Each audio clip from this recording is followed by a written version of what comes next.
I'll do all so sweet and fair. Almost surely gazing in wonder at thy gifts so rich and rare. Rivers, valleys, hills and mountains, all these gifts we do extol. Healthy land, so like all fountains, giving cheer that warms the soul. Dominica, God has blessed thee with a climate benign and bright. Pastures green and clouds of beauty, filling all with pure delight. And a people strong and healthy, full of godly reverent fear. May we ever seek to praise thee for these gifts so rich and rare. Come ye forward, sons and daughters of this gem beyond compare. Strive for honor, sons and daughters, do the right, be firm, be fair. Toil with hearts and hands and voices, we must prosper. Sound the call in which everyone rejoices.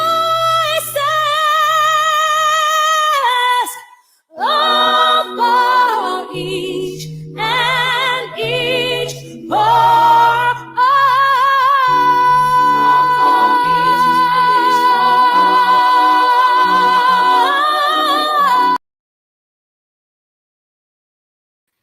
How beautiful was that song? Happy New Year, everyone. Happy New Year, and welcome to the official launch of the National Joint Action Movement out of Dominica. So a warm and a pleasant good day to you as we welcome you to the official launch of the National Joint Action Movement out of Dominica. If this is your first time on Push Past 10, I am Simone Matthew, and we are happy to be coming to you live on Facebook. We are also live on Q95 FM, as well as live on DNO, as well as Kyrie FM. So we will have some representatives from NJAM here with us today. We will have the executive members joining us to tell us all about the important work that NJAM is doing, as well as how you too can be a part of NJAM. So come on in, come on in. Don't forget, if you're joining us on Facebook, you can share the live, you can tag someone to let them know that we are here. If you're joining us, we're also live on YouTube. And the place you can join us on both YouTube and Push Past and Facebook is on Push Past 10. So PUSHPAST, the number 10 on both YouTube and Facebook. And we are also live on Q95, Kyrie FM, as well as DNO. So come on in. I hope that you're enjoying New Year's Day, as today is New Year's Day. So like with everything else, we as Dominicans, we always like to put God first. So we want to start off this important meeting, this important session with a prayer. And so we will have Pastor Rodney join us in a word of prayer. So let's go ahead and bring him on. Pastor Rodney, your camera is off, so I'm not sure if you can hear us. Can you hear us? Yes, I'm not sure Pastor Rodney can hear us, so we will move ahead and have Mr. Anthony LeBlanc lead us in a word of prayer. Let us bless ourselves in the name of the Father, the Son, and the Holy Spirit. Amen. Lord, may this new year bring us renewed peace, hope, joy, and happiness. May we be united in spirit to the source of all life and things. May we be blessed with all the good things both desired and deserved. May we triumph in ridding ourselves of things we would rather not be part of our lives, our world, and dispositions. May we have success in overcoming the oppressions of what we need to tolerate and have the wisdom to coexist with those who seems intolerable. And may we engage them in relationships that fosters their conversion to goodness. May we find the grace to be merciful to those who are less able than we are, and to forgive those who offend us and those we love.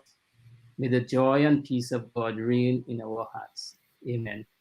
In the name of the Father, and of the Son, and of the Holy Spirit. Amen. Yes, amen, indeed. So again, thank you everyone who is joining us on the Facebook Live. We see that we have quite a number of people coming in so far. So we see Marceline Edwards is here with us, Anthony Simon. So don't forget to share the live. Let everyone know that we are here for the official launch of NJAM. So as we begin the conversation, let's take a look at everyone who is joining us here today. We have Mr. Kent Vittel, we have Mr. Loftus Durand, Johnson Boston, Mr. Tony LeBlanc, Mr. Severa McKenzie, John Elu Charles, David Edwards.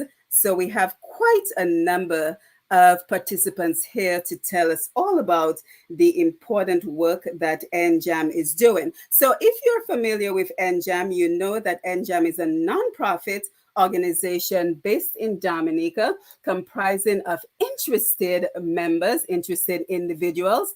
NJAM intends to be at the forefront of galvanizing and organizing a national movement towards achieving better sustainable development results, protecting democracy, and improving the democratic governance of Dominica. So NJAM intends to be action-oriented. The central efforts of NJAM will involve seeking to economically empower Dominican people, inspiring young people, and be involved in the efforts of attaining a better future and securing free and fair elections for Dominica. The ultimate desire of NJAM is that civic groups, political organizations, faith-based organizations, labor unions, and the citizenry in general will support the movement and participate in organized efforts of NJAM. So again, we just mentioned who is joining us today. I don't see Bernard Allen, but we have a couple of other members of NJAM who would like to just say a quick word as we get the program off and running. So they will just say a quick word, and then we will have 3 presenters who will present more information about NJAM, as well as on an important topic, electoral reform. That is one of the mandates that NJAM has taken on. And then we will also give you an opportunity to ask any questions or make any comments on Facebook as well as YouTube. So again, if you're just logging in and you want to ask a question, you can do so on facebook.com or youtube.com. You simply type in push past 10, one word, PUSHPAST, the number 10 on YouTube or on Facebook if you would like to ask a question. So without any further ado, let us hear from the members who are represented here today. So we will go ahead and start with you, Mr. Johnson Boston, as you unmute your mic and you tell us a word or two. Well, good afternoon to you, Simon, and to all of you on the panel. And of course, very happy New Year to you all, Simon, you and the rest of the panel, and those in the audience and listeners on Kyrie and Q FM. Today is the first of the month of January 2022, and I think it's a good time for us to start to put serious and positive actions into motion so we can continue to work in the best interest of our country and our people. And of course, NJAM is very important to Dominica as a group, an organization that will coordinate the work that needs to be done to unite our people, to focus on themselves and the good of our country, and to empower themselves. In fact, our theme for today is so appropriate, which speaks about advocacy. Let me just get it quickly there. Which speaks about advocacy, right? Strengthening advocacy, democracy, economic opportunities, share the national pie. So that means that we want to ensure that our democracy remains intact. We want to ensure that our country grows. We want to ensure that democracy works for all of us. And we want to ensure that whatever our country produces is not for a particular set of people, but for the entire population. And Dominicans at home and Dominicans abroad must use this year, 2022, as a year to continue to unite our effort, our professions, our resources for the good of our country and our people. So again, my name is Johnson Boston, and I'm very pleased to be on this panel this afternoon. Yes, thank you for that, Mr. Boston. So we also see another member of the committee, another member of NJAM who is joining us, Mr. David Edwards. He is the regional consultant on education, innovations, project management, and strategic planning. So he will say a couple of words as well. So David, the floor belongs to you. Thank you, Simon. And good afternoon to all our listeners. Happy New Year to all of you, wherever you are today. We are very happy that you have taken time off your New Year's festivities to join us. We promise to share with you very important information on our vision, our work, and our projections. And we hope that at the end, you will be sufficiently motivated to join us and to support our efforts in assisting to make Dominica a better place for all Dominicans. So again, welcome, and we hope you will enjoy this exercise. Thank you, Simon. Yes, thank you for that. And we are also joined by the Public Relations Officer of the group, a small business owner and social and community activist, Mr. Loftus Dura, who will give us a few words as we get the program off and running. All right, thank you very much. Let me say a special good afternoon to Dr. Matthew. Thank you for taking on the noble task this afternoon, Dr. Matthew, for being the moderator of this afternoon's NJAM relaunching, as it were. We want to thank you very, very much for that.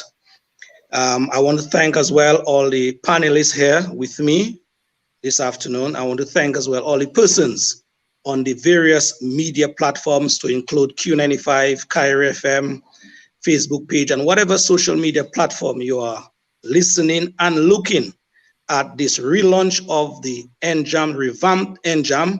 Let me say a special good afternoon to each of all you. And yes, it will be a very, very interesting and informative time here this afternoon with NJAM. So I want to thank you and keep your ears glued to what will be dispensed here this afternoon as we look into the future to make Dominica a much better and prosperous place for all. Thank you.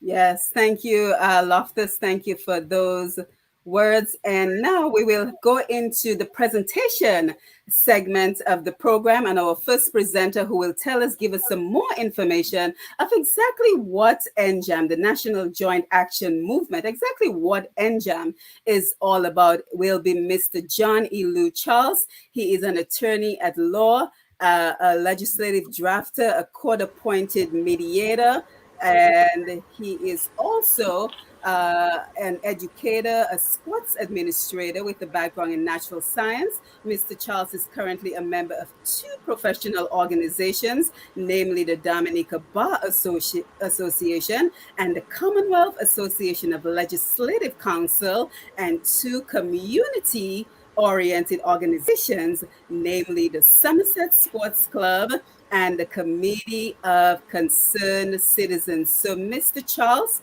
you can go ahead. Let's make sure that your mic is unmuted as you tell us more about NJAM. Yes, good afternoon. Thank you, Dr. Matthew. Welcome to the listeners of this program, those in Dominica and without Dominica. As highlighted and presented by the moderator, my name is John L. Charles, and I have a few minutes to tell you in brief what is NJAM, the National Joint Action Movement.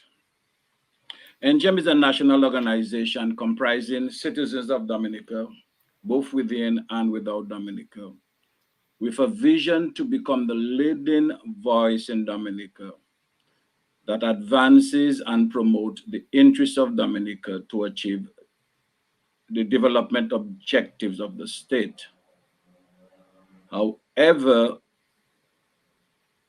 NJAM will focus strongly on the development of the individual, in particular the youth, and it will be action-oriented, interfacing with the key institutions of the state and the functionaries and the major civic institutions, whether it is faith-based or otherwise. NJAM is established from a Memorandum of Understanding and associated bylaws, which provide details on the manner in which NJAM operates. This can be made available to persons who are interested in joining and by contacting us. However, NJAM seeks to operate as a unified national voice. We are concerned about the fragmentation and the division within our society for one reason or another, and in seeking to address the burning issues and to hold our elected representatives accountable for the management of the state resources, with a view of promoting and sustaining sustainable development, good governance, and thereby seeking to prevent the erosion of our electoral democracy, our constitutional democracy. These terms will be used interchangeably, electoral democracy and constitutional democracy. And I want to advise and inform that the goals and objectives of NJAM are not inconsistent with the goals, objectives, and standards contained in international instruments, respecting, among other things, human rights, good governance, accountability by elected officials, transparency in the management of states, in particularly small island developing states. And NJAM therefore intends to achieve its goals and objectives through active participation that was highlighted, effective interaction with the appropriate institutions. But the active participation involves the citizens. The citizens have to be involved, they have to be mobilized. And this participation will come through specific activities and programs spearheaded by working groups, which will enjoy a high degree of operational independence. In fact, the central body, decision-making body, will really be the working groups operating with the executive. And we have to be pragmatic in the sense that we need to be mindful of the economic vulnerabilities of Dominica as a small island developing states.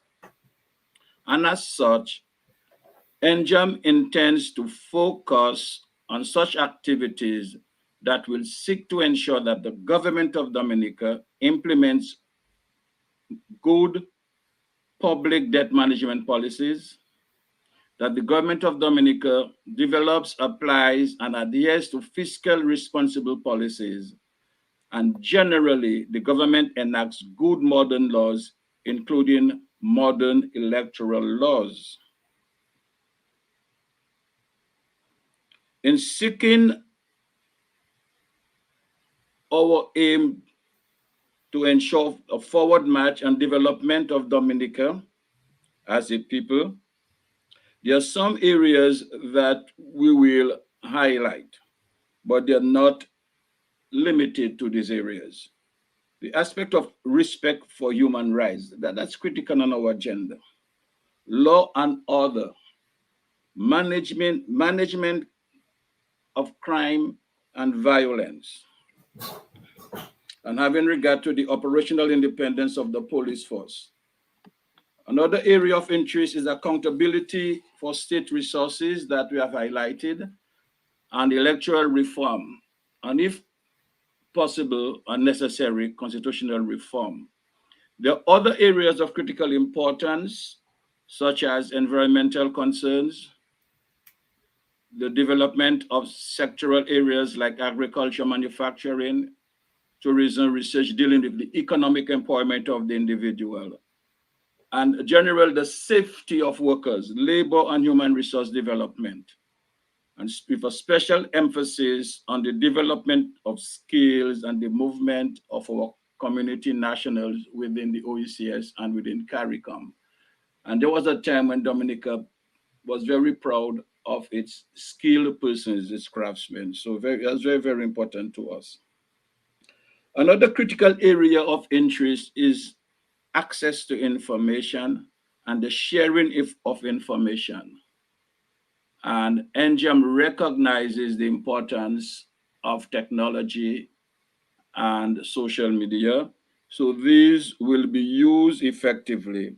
And to that end, we will have a communication working group that will seek to guide us as we reach out to persons, mindful that some of the citizens of Dominica do not reside within the territorial landscape of Dominica.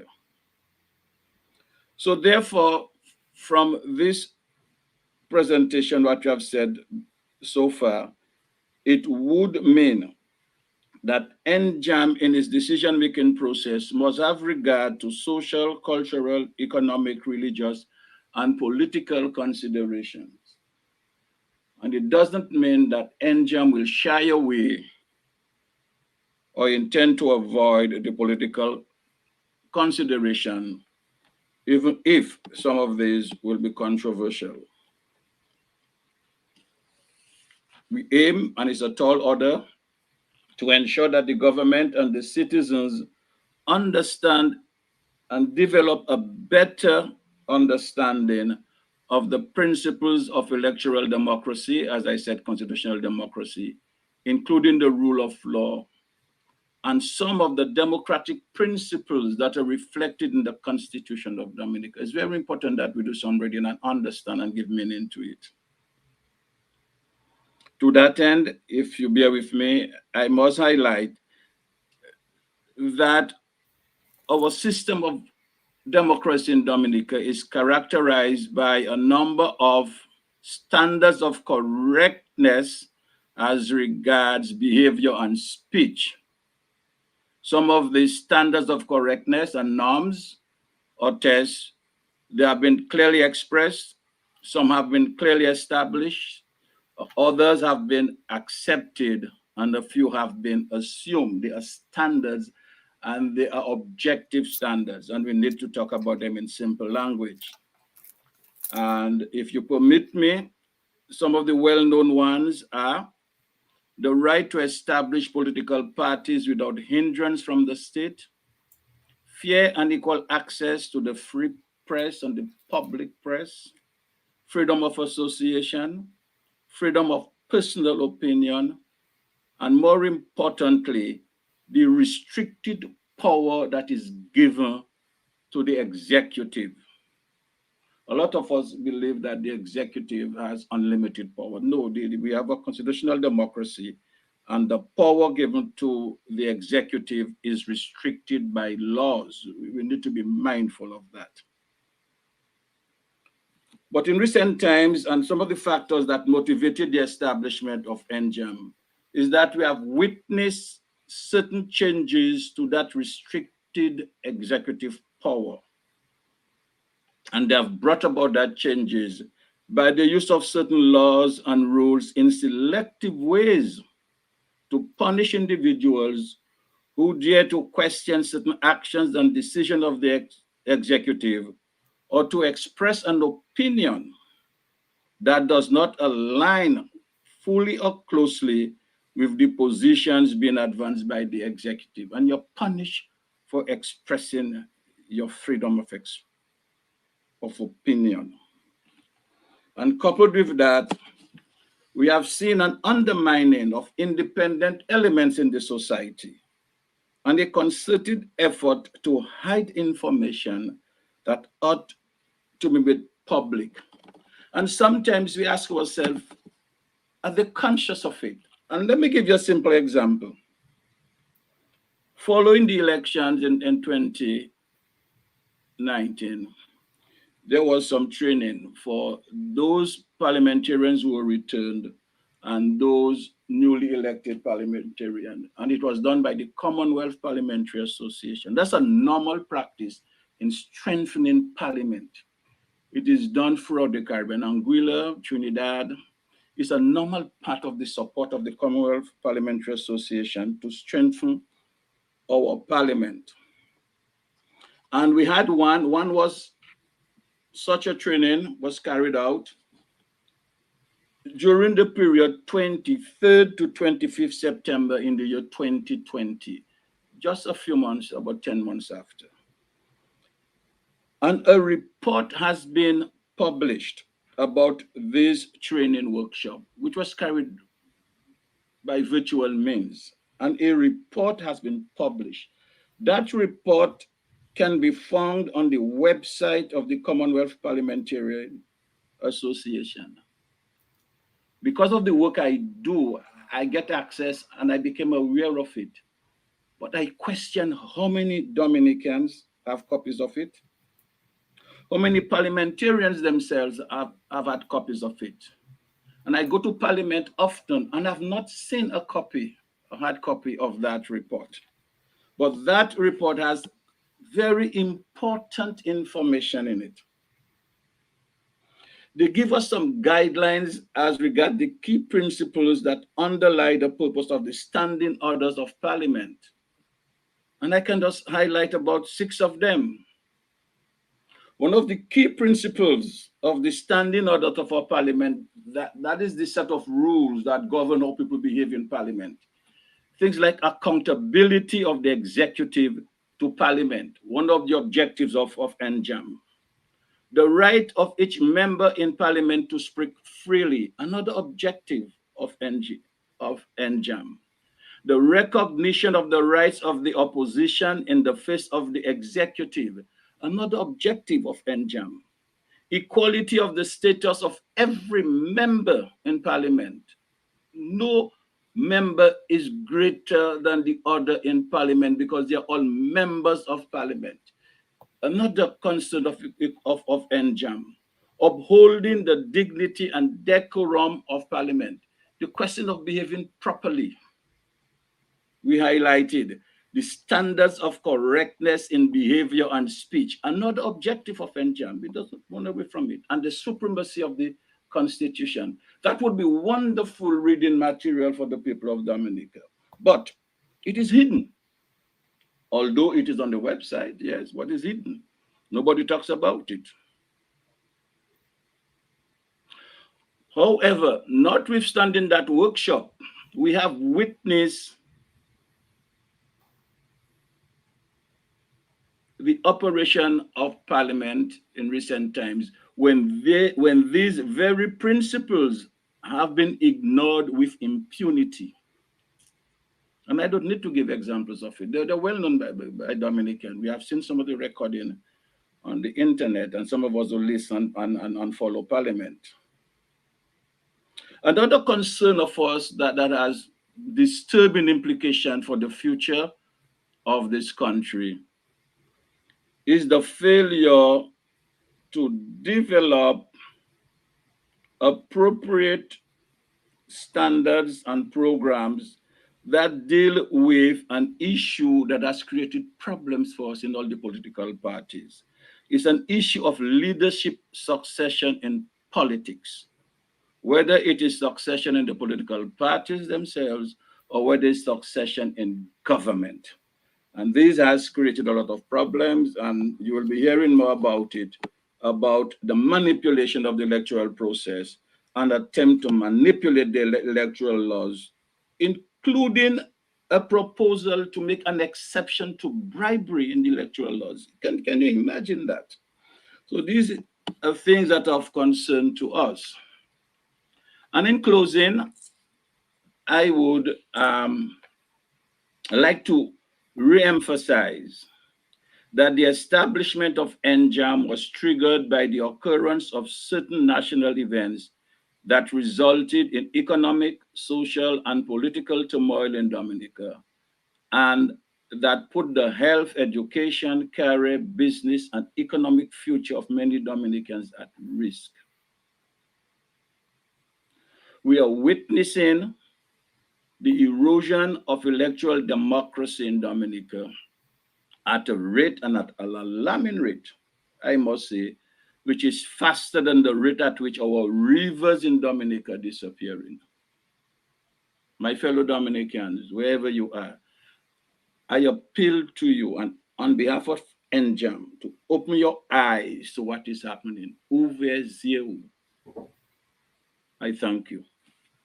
Yes, thank you for that, Mr. Charles. So as we can see, NJAM has quite a bit on its plate, quite a bit of mandates that it will be undertaking to move Dominica along. So moving along with the conversation, moving along with the program today, our next presenter will be Mr. Sevre McKenzie.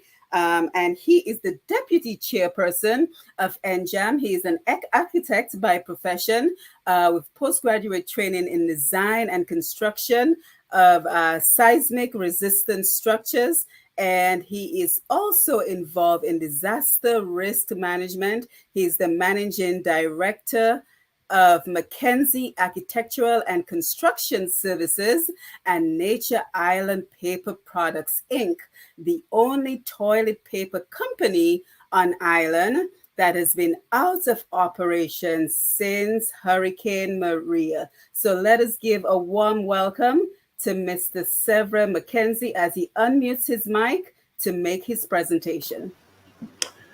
Thank you very much, Dr. Simon Matthew.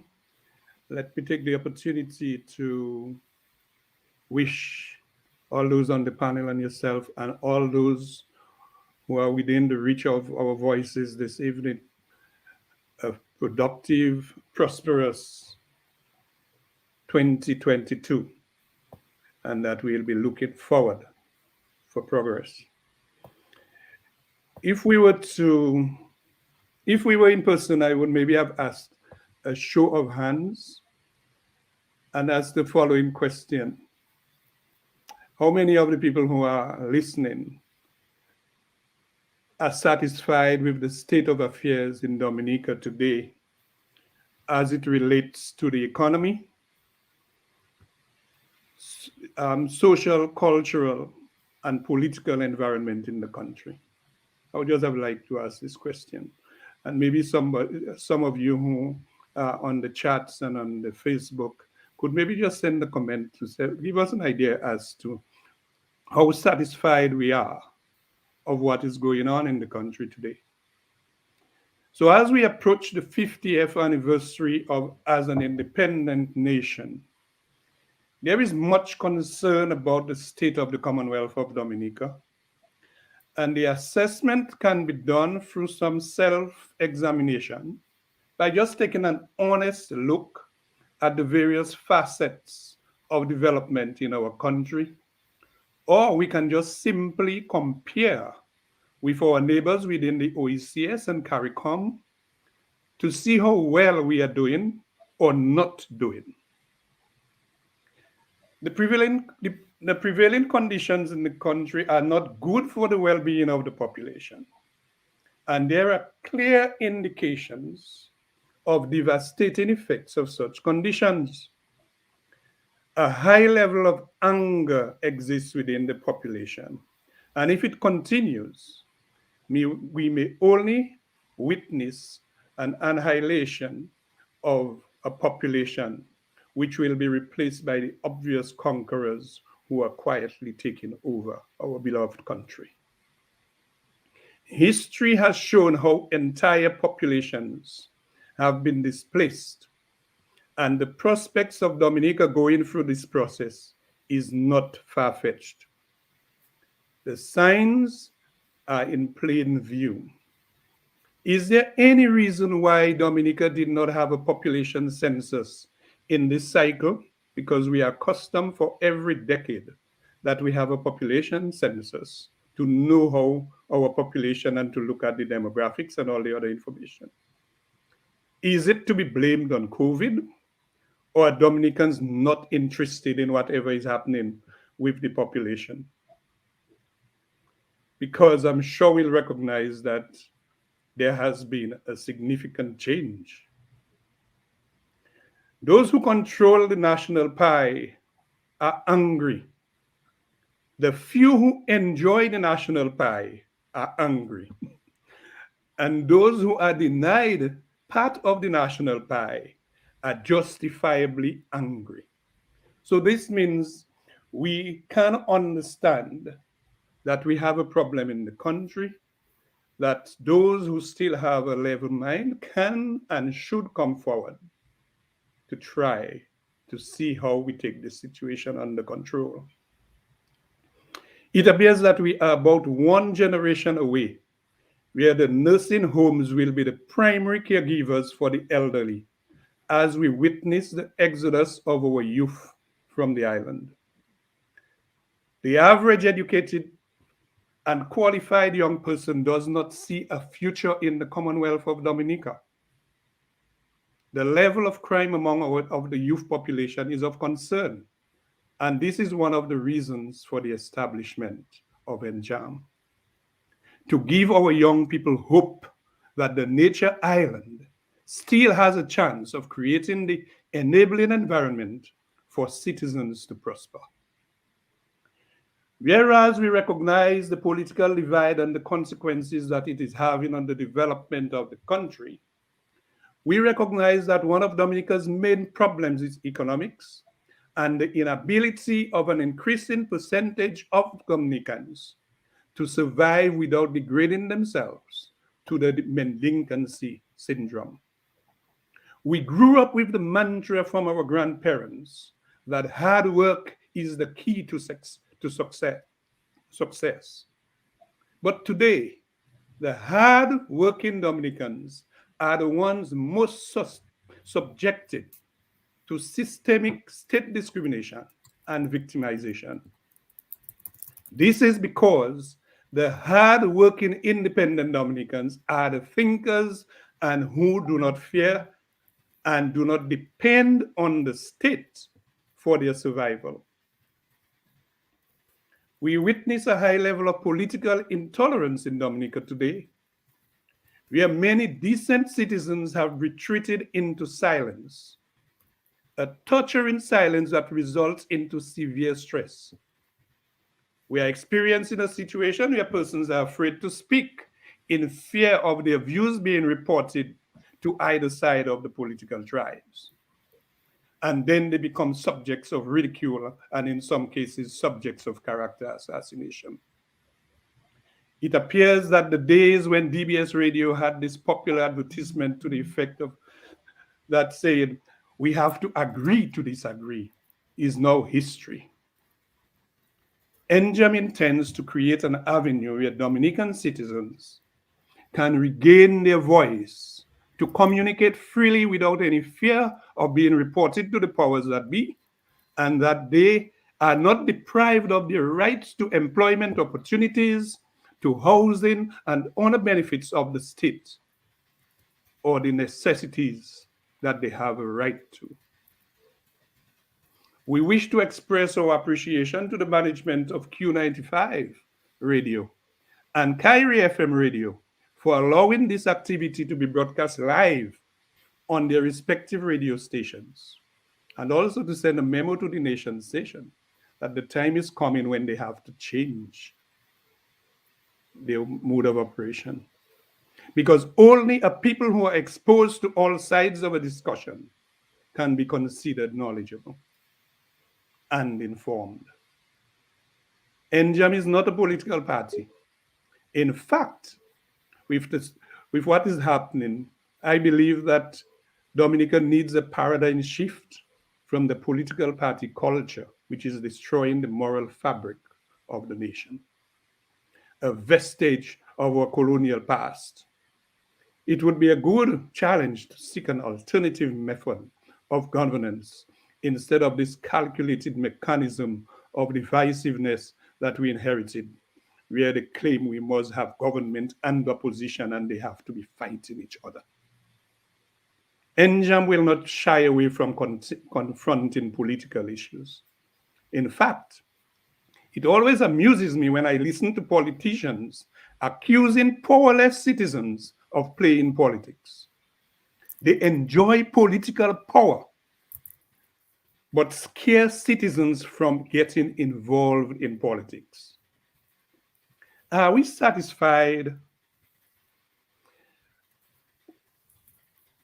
that the next generation of Dominicans may not have access to the little piece of land that we have, while foreigners seem to be purchasing all at a very high price? Should the Arab House of Culture be closed almost 4 years after Hurricane Maria? Or is it a calculated attempt to stifle cultural expression? Are Dominicans incapable of taking over the facility at the Ross University to develop a homegrown research and development institution that we can put into use the brains of the nation at home and abroad? Are Dominicans capable of developing a sustainable project for the exploitation of our water resources, while our Caribbean brothers are yearning for our water? Should Bello Products, Lubia Water, Kobe Libya, and all the other private sector enterprises be allowed to disappear in the manner that they are doing?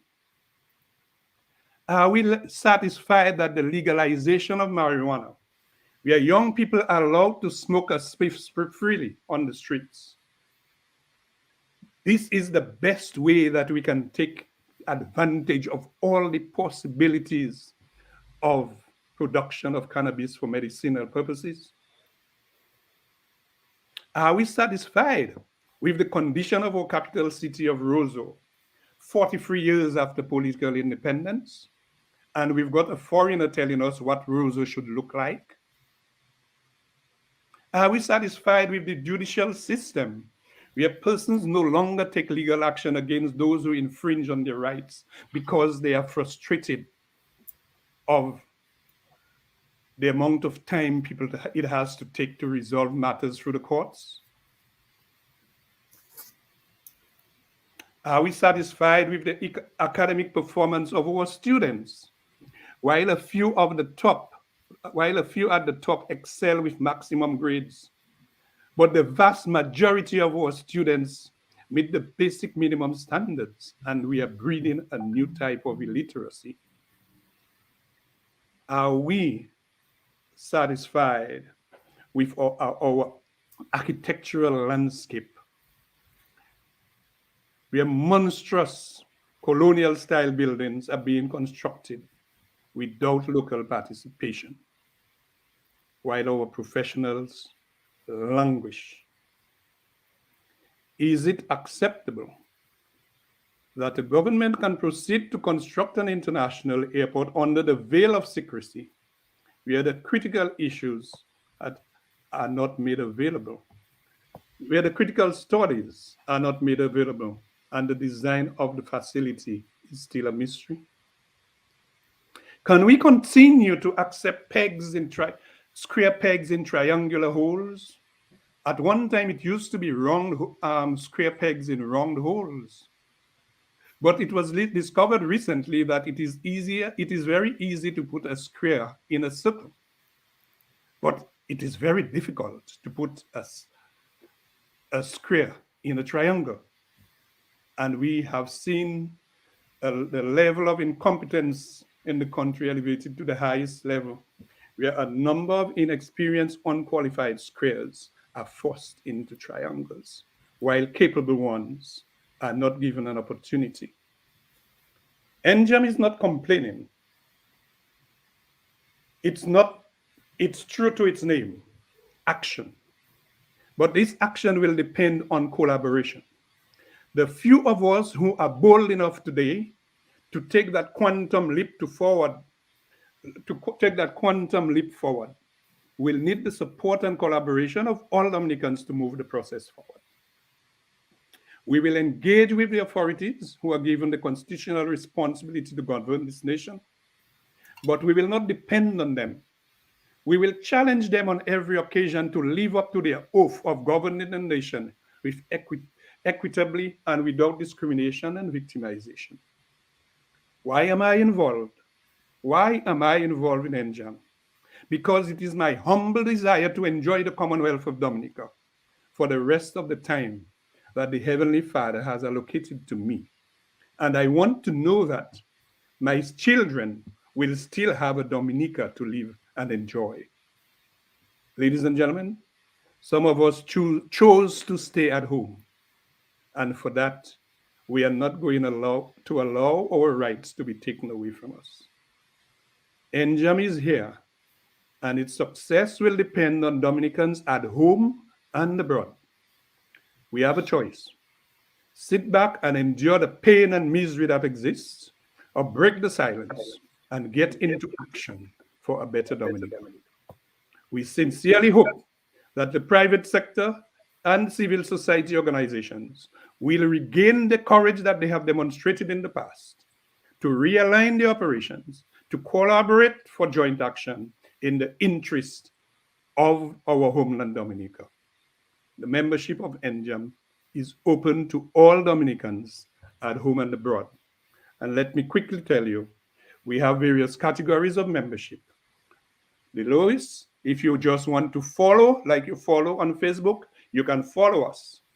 If you want to be part of the mass organizations, you can be a grassroots member. If you're a corporate organization that want to make some type of contribution, you could be a corporate member. Or if you have some skills, you can be an associate member. But if you are prepared to put your feet on the ground and to do the work that's needed to be done, you can then sign the Memorandum of Understanding and become a premium member of NJAM. It is open to all. Brothers and sisters, ladies and gentlemen, this is basically my contribution for now. Thank you. Thank you, Mr. Sevra McKenzie. And if you are just joining us, I am Simone Matthew, and you're tuned in to the official launch of NJAM, the National Joint Action Movement in Dominica. We've had several presenters go by so far, and we are streaming live on Q95 FM, Kyrie FM, as well as Dominica News Online. And we're also live on Facebook and YouTube at Push_10, PUSHPAST, the number 10, one word. We are live. And if you have any questions or comments that you would like to present, you will have an opportunity to do so towards the end of the program. So we encourage you to be a part of the conversation, to join the conversation. And of course, we are grateful for everyone who is joining us live via Facebook. We see Marcelin Edwards, YL Phillip, Marina Charles, Eagle Mike, Dr. Samuel Christian is here with us, Elliot Hippolyte, and others who are live with us. Marshall Lawrence, who are live with us on Facebook. So we encourage you to go ahead and share the live. Let everyone know that we are here for this important conversation. So as we continue the conversation, just a reminder that NJAM is on Facebook and you can find them at National Joint Action Movement. So again, National Joint Action Movement, where you will be able to get more information, including the bios of the various members of NJAM. So now we have the distinguished honor of presenting the elected chairperson of NJAM, Mr. Kent Vittel. And Mr. Vittel is a development economist by practice. He has a thorough knowledge of economics of CARICOM, Caribbean Common Market countries, with deep understanding of how these economies work, the supporting institutions, their strengths, challenges, opportunities, threats, and the strategies they have been employing to promote development across the economy, social and environmental dimensions. He worked with the Caribbean Development Bank for close to 12 years, and before that with the Eastern Caribbean Central Bank for 5 years. In the last 8 years, Mr. Vittel has worked as an independent consultant in the areas of economic and social development policy and planning. So without any further ado, it is my honor to present to you the chairman of NJAM, Mr. Kent Vittel. As he unmutes his mic and he says hello. Hello. So glad to be here with all of you. Thanks to John L. Charles, who is our General Secretary, for that great presentation, and to Mackenzie, our Deputy Chairman, for your great presentation. So greetings to everyone. This has been a lovely season of celebration. Christmas was fine for me at least, and I trust it was for everyone else. And I want to wish all a happy new year. May this be the year when we all act together to save our country. Because you see, we are in dire straits. Our country is in the doldrums. We have been stuck in a rut since the good old days of the bananas, when we lost preferential access. And since then, we have not been able to find other areas of activity to transform our country, to regain the prosperity that we had during the banana days. Since then, it has been a downward slump. Other Caribbean countries have done better, including some other countries like St. Lucia, who were in the same position as we were. And it seems as if all that we have had to rely on, there have been a few things here and there, but nothing really big. And what we have had to rely on would be the remittances. And I have to say thanks, and I know there are many people from the diaspora. I have to say thanks to you for supporting your families. I have to say thanks to you for being there for Dominicans when the time of need comes, as in times of disaster and so on. Thanks to you, because if it wasn't for Dominicans overseas, things would be much harder. But that Dominica receives about 7.5% of GDP on average in remittances flows over the last 20 years or so. And that has been one of the pillars of support. And then, unfortunately, there has been the underground economy, and many of us do not know, but that is an element that has pervaded our country, and unfortunately has been part of what have kept the country going. But that is an area of activity we do not want. That gives us the bad and the worst kind of reputation. And of course, in the last few years, there have been the CBI. And we know that it's not properly managed, but then it has allowed some construction activity. But I'm saying that these are the things that we have had to rely on. The agriculture sector has been weak. Tourism sector haven't taken off. Of course, with the CBI, we see some hope, but again, a lot of mismanagement, a lot of management in the interest of a few. And we know that things got a lot worse with Maria. And we know that the COVID-19 pandemic has made things even worse. But the truth be told, we did not have before then a foundation for prosperity. The truth be told, we did not have before them a foundation or a system that would have allowed us to effectively deal with those kinds of shocks. That's why we have been so badly affected by those kinds of shocks. Many of our citizens struggle to earn a living, and we all know it. Many people struggle to build an attractive house, a comfortable home, and to pay the mortgage. Many people struggle to send their children to school and to university, which is so important to break generational poverty. But many struggle. Many people can't afford to fall sick because if they do not have the insurance coverage to help to deal with the illness, or they do not have the financial reserves to do so. That's where it requires some sort of effort that that will require care beyond what can be obtained through our institutions in Dominica. Many of our people don't have adequate nutrition because they simply cannot afford it. Many don't even have enough to eat, and this is no joke. The level of poverty in our land is high. The level of unemployment is high.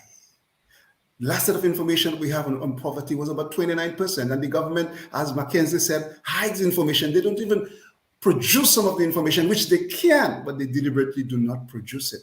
But the situation is so dire that they do not want some of these things to be revealed. But the situation is terrible. Our youth are despondent, and Sever said it. Many of them are eager to escape Dominica. That wasn't so before. People always wanted to go overseas, but there was also always a notion of, I love my country and I want to come back.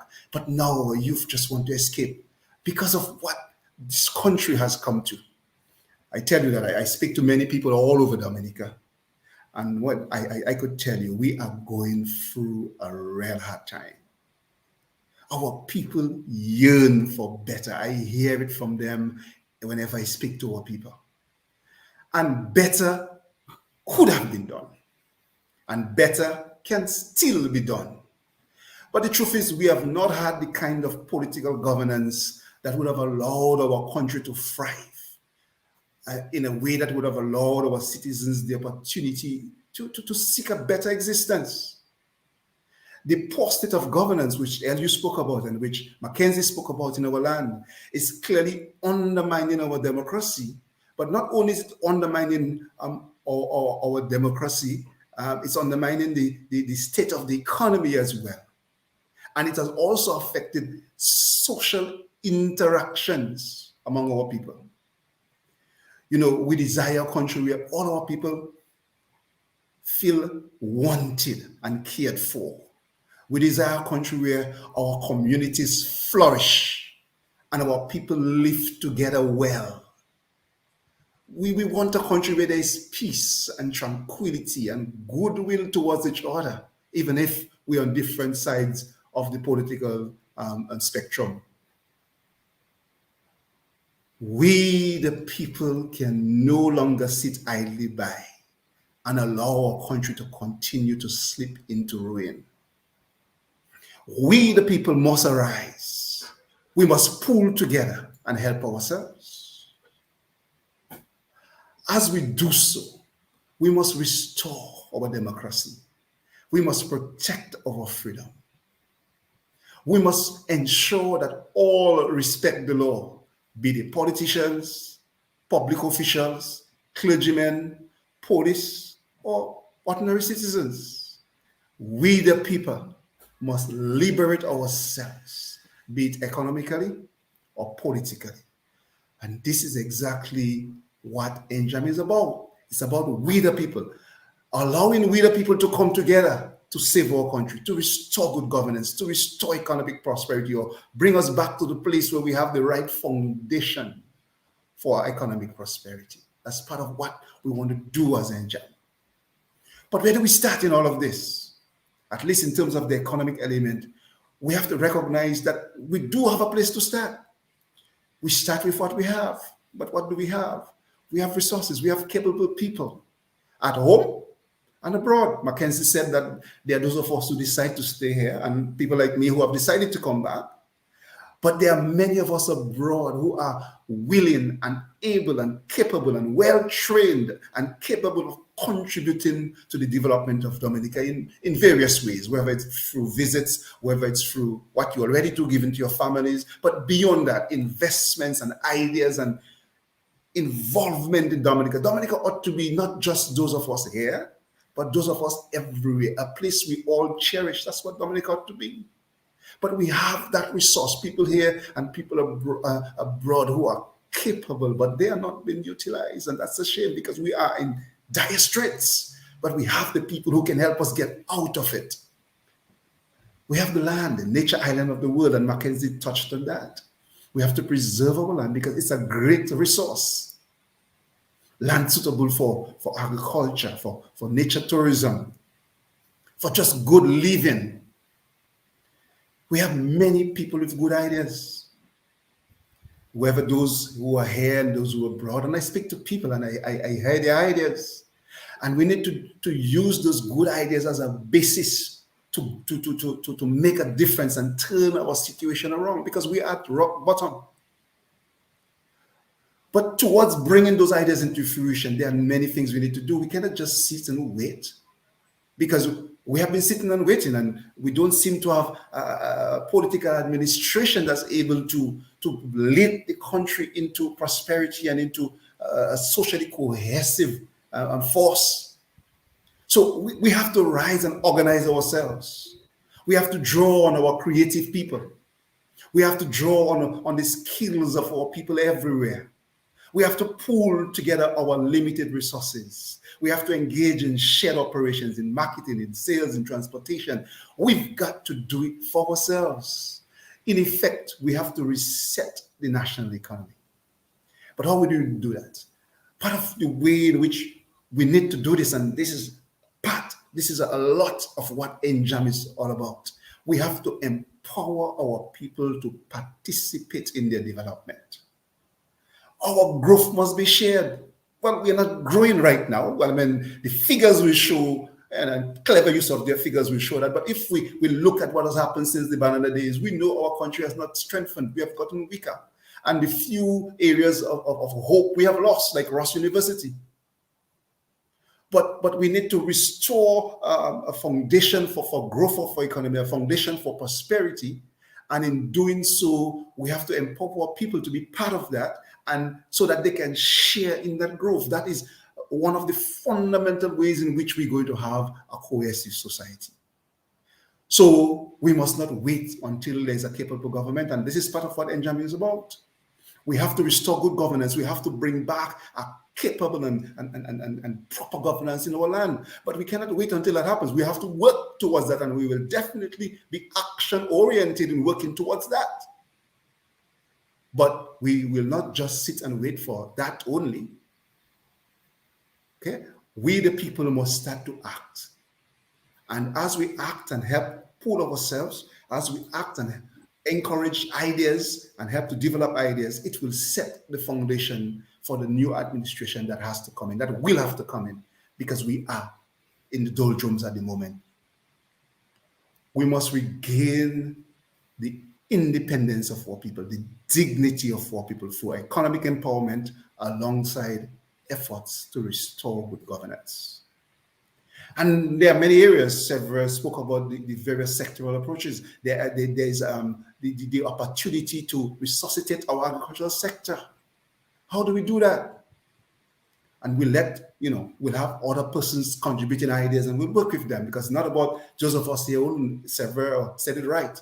We want others of you to join us as we do that. But we will have to contribute to the better organization of export of agricultural produce, including better marketing, better shipping, improved business models.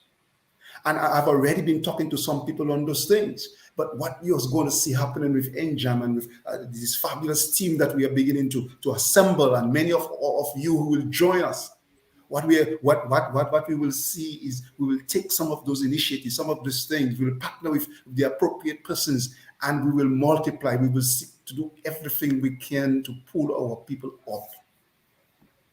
We will seek to encourage and empower people to engage in more competitive production, organic agriculture, agro-processing, tourism, linking tourism and agriculture, agritourism. And I have to tell you, I am one that like to put my money where my mouth is. And when it comes to agriculture tourism, I am putting my money where my mouth is. And pretty soon, many of you will see some of what I'm doing. I'm almost there, where I can begin to open up and show people. But the whole idea is, how do we multiply those kinds of things? How do we empower other people, other farmers to get involved? This is part of what NJAM is going to do, because we recognize the importance of economic power empowerment to making our people free and independent and restoring our democracy.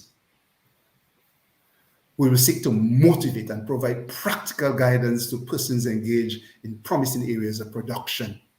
And there is more. There's the area of tourism development. We have a great tourism product. I am already convinced that Dominica's tourism product can be the best in the world. But what we've got to do now is ensure that we assist our people to recognize that. And to get there, it must no longer be just a few privileged ones who can benefit from the CBI. If we continue with the CBI must benefit our farmers in agritourism. The CBI must benefit our manufacturers. The CBI must benefit our existing hotels who have been struggling since Maria and even before. It cannot be just a select few. But beyond the CBI, we will do everything to attract investments into tourism. Because even if we didn't have a CBI, we still need it to attract investors in tourism. And Dominica has such a great basis for developing tourism that will be the envy of the world. I am very, very much convinced of it, but why haven't we done it? Because we do not have the right kind of governance. Our country is being choked, our country is being killed, and we cannot sit any longer idle by and let that continue to happen. Those of us who want to make a difference, we have to join together. We have to act together to restore country, to restore hope, to restore our young people, or to restore faith in Dominica by our young people. That is what we've got to do. And there are many other areas that we'll be working with other organizations. We'll be seeking to work with state institutions as well. We will give the state institutions an opportunity to work with us. We will seek to work with them. But in the area of manufacturing, in the area of construction jobs, making more for people, making more construction jobs, we'll advocate for those kinds of things available to our people. Opportunities for our truckers, opportunities for builders or engineers. Several touched on some of that. But so you see, there is need for investments in our land. There are opportunities, but these opportunities need to be managed for the benefit of the people, not for the benefit of a few. We will no longer need persons managing Dominica for their own self-interest and therefore neglecting to take the country where it can really go, because Dominica has potential. That is not to say it's easy. But when you have the kinds of skills that we have in Dominica and abroad, the kinds of people we have, it can be done. I know it can be done. I know the Caribbean, and I know what the rest of the Caribbean has, and I know what Dominica has, and I know that it can be done, and it's time to get it done. It's time to have better governance so that we can secure our economic future. So in doing all of that, entrepreneurship and investment will be important.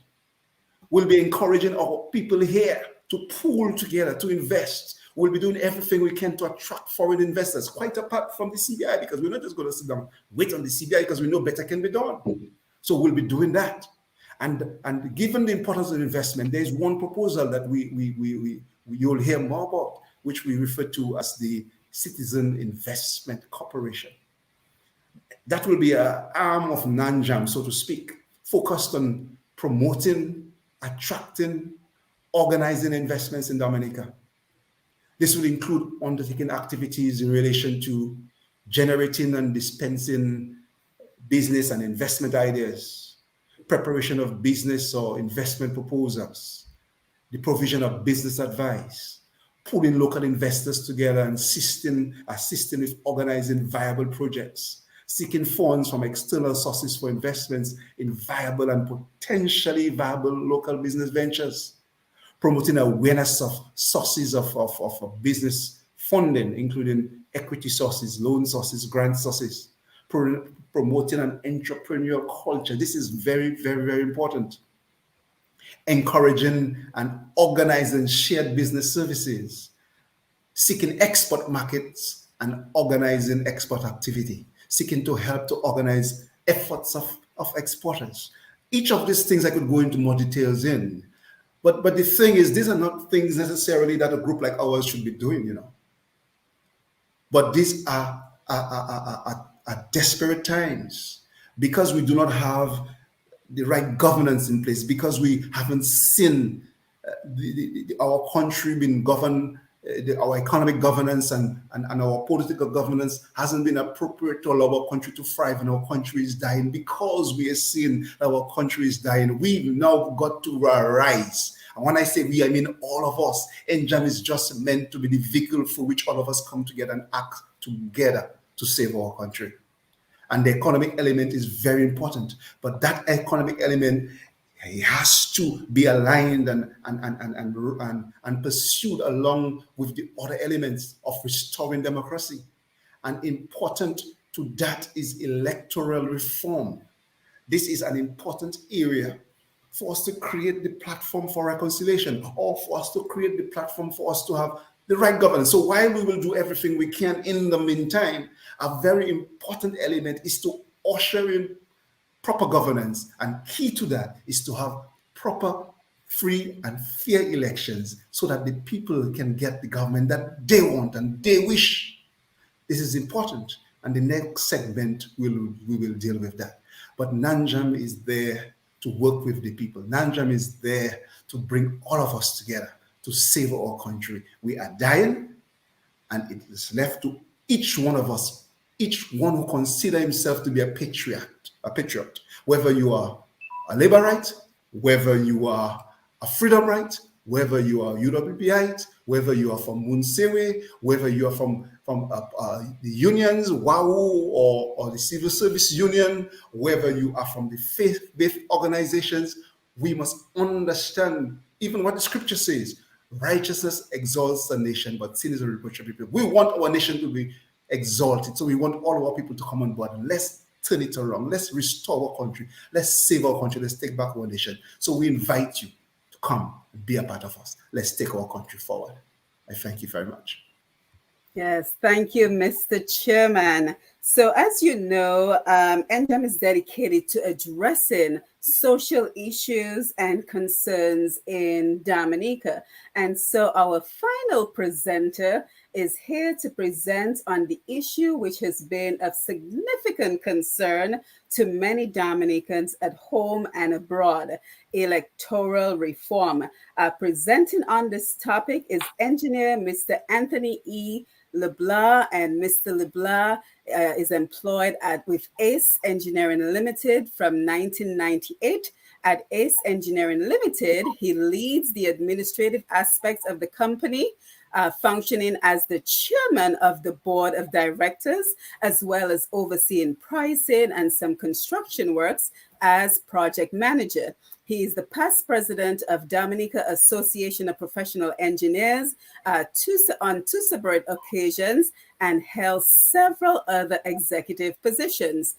He's the chairman of the Board of Engineers for 2 terms from 2003 to 2009. He is the past president of the Builders and Contractors Association of Dominica and a current member of the executive. He is also a member of the Board of Governors of the Dominica Business Forum. So let us go over now to Mr. Anthony LeBlanc as he presents on electoral reform. So the floor is yours, Mr. LeBlanc. Good afternoon and Happy New Year. I'm going to try to share my screen. I'm not sure whether that's going to be possible, but let's give it a try. Yes, let me see if it's going to. Okay. Let me see if that's going to help. Let's see if I make that full. Is that being seen? No, unfortunately, we can't see it. Okay, so I will go back to not sharing my screen. can't see. Okay. So the call for action in electoral reform continues. And let us speak about getting timely, appropriate electoral reform. NJAM has said it's time for action. The present situation of electoral reform absent, let us examine that. The Joint Commission of CARICOM OAS and the Commonwealth Commission in September 2019 said electoral reform should ideally be a continuous process. However, it is over 2 years since the last general election. History has now attested that there has not been any tangible commitment to electoral reform from either the current administrative arm of government or the Electoral Commission, as there has not been any enabled necessary improvement to electoral environment. The fact that 21 months since the holding of the 2019 general elections under disgraceful electoral circumstances, a by-election was held in the Granby constituency without one necessary electoral reform improvement is a continuation of the attempt to deal death blows to democracy. In the face of all the reports and the recommendations for reform, the Electoral Commission claiming in 2018-2019 that it had both the funds and the equipment to do house-to-house verification of Dominicans in 6 weeks, and the legislative provision to allow the chief election officer to issue voter ID cards. It is unacceptable that for the average size Granby constituency of less than 3,000 voters, the Electoral Commission could not do a pilot reform initiative of house-to-house verification and issuing voter IDs in 3 months.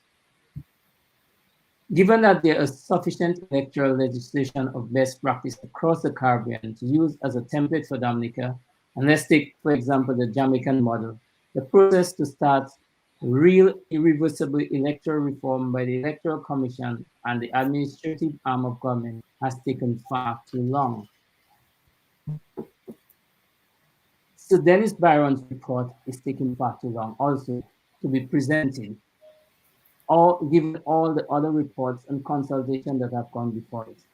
This redundant assignment can now only be seen as a delaying tactics in order to delay the commencement of real electoral reform, culminating in the calling of a snap general election in Dominica, as we have recently seen done in Barbados, without time to have comprehensive electoral reform. It is noted that there would have been time for necessary electoral reform before the last general election, were it not for the early calling of elections by the Prime Minister and the apparent cooperation of the Electoral Commission in this plot. The calling of early general elections amidst the deliberate tardiness of public officials entrusted with the duty under the Constitution to ensure free, legitimate, and fair elections, and without adequate effort and allocation of resources, or alternatively, the culpable failure to use the resources procured for electoral relief public officials are now being used in combination as an offensive weapon against the democratic rights of the people of Dominica in order to rob us of our legitimate constitutional right to free and fair opportunity to elect a government in an environment of internationally accepted best practice of electoral practice. The result is that the poor and unscrupulous in our society, seemingly aided and abetted by constitutionally appointed public officials of the electoral machinery, the financial and the resources of incompetency to maintain and consolidate power against the clear will of the resident population. This is what the people of Dominica continue to gather and to take all possible steps to ensure that Dominica has no more parliamentary elections without appropriate electoral reform. We call on all Dominicans to be vigilant and proactive to disallow another event of robbing the resident population of true democracy. Bad election legislation and environment encourages and perpetuates governance. And for calling on all people of goodwill to join the achieve and support the attainment of appropriate and necessary electoral necessary electoral reform and thereby preserve peace and democracy in our beloved country of our birth or adoption. It is important also for us to look at what are the expectations of electoral reform, the reason and the scope. Why pursue electoral reform? We pursue electoral reform to facilitate the holding of a general election, which will usher in a government in a peaceful environment wherein citizens accept the outcome as the desire of the majority of the eligible voters and turn their attention to the building and growth of our nation. And that quote comes from the Electoral Reform Group of 8th August 2020 on page 13. And the Electoral Reform Group also had a quote at a press conference of 5th December 2019. It says, going forward, the full scope of electoral reform, inclusive of campaign financing, access to state media, minimizing the advantage of incumbency, and constituency boundary redistribution should be undertaken. These reforms ought also to set boundaries on the calling of general elections, being cognizant of the time stipulated for the correction of primary electors list and the submission of claims and objections before the final list are presented. These reforms ought to include the constitutional provision respecting the composition, financing, and independence and powers of the Electoral Commission. The desirable result of a good electoral reform effort is that it provides the setting for an environment where, from election campaign to polling day, voters widely perceive and accept the processes and activities as being conducted transparently and fairly. The results are to be honored. Electoral reform should ideally be a continuous process, says the Joint Commission from CARICOM, OECS, and the Commonwealth Mission in September 2019.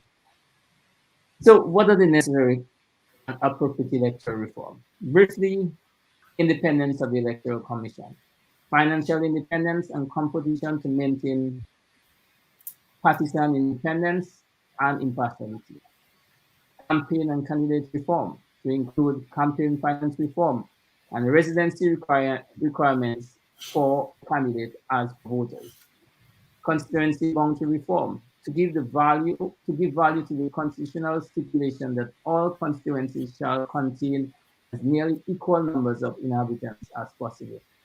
The December 2014 general election, for example, had sizes ranging from 1564 to 7446, 1,564 to 7,446.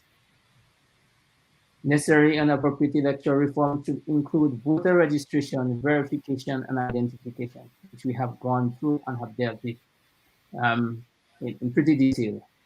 Polling day and monitoring to include fixed dates for general elections. We see what happens when politicians just decide to help with our democracy and cause election when it's not appropriate for a good process. And the legal challenges and election petition. In order to be of good value, there has to be a time limit by which the hearing and appeals are to be heard for legal challenges and election petitions to be effective. And finally, if election petitions should not be heard by a single judge if there are to be no appeals. And if time permits, I think I would want to have a small discussion away from electoral reform, but recolonization. And Mackenzie alluded to this earlier, but I'll be blunt. On the 1st January 2021, a year ago, as the interim president of NJAM, I said, we have celebrated 41 years of political independence, but it appears that we are less economically and politically independent now than we were on the eve of 3rd November 1978. In fact, if Dominica continues on our current path, we may be the first recolonized country in the Caribbean. Our anxious colonizers are already here. They have set up shop and are relentlessly building the colonizing architecture around our necks. Yet, oblivious to the reality of what the orchestrators of this new colonization are doing, We continue to celebrate annually Emancipation Day in August and African Liberation Day in the same docile and jubilant way before God's down, while drinking the wine of those who want to be our new oppressors. If we the people do not ensure, and that's the end of the quote, so I'll continue and be blunt, that if we the people do not ensure that we stop this process, we will be the first Chinese colony in the Caribbean.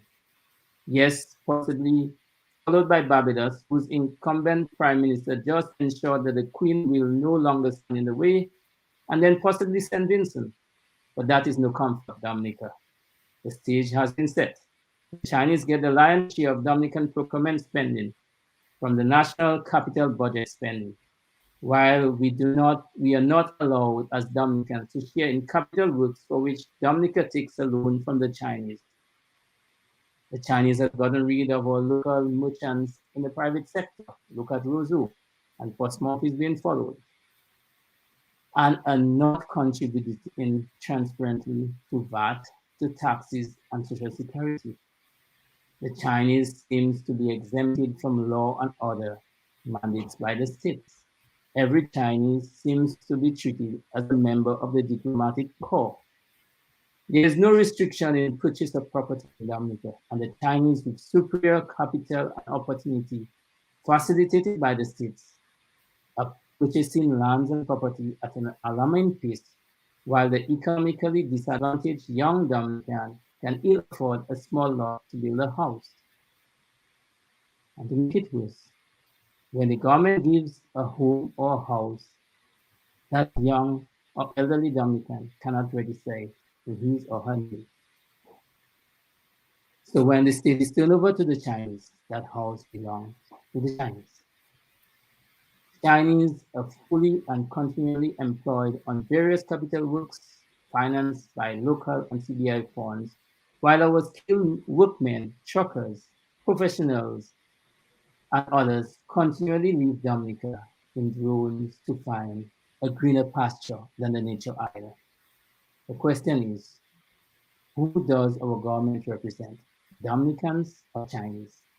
It seems we, both our resident locals and Haitians, as well as those in the diaspora, have elected a government who is selling it to China while we sleep.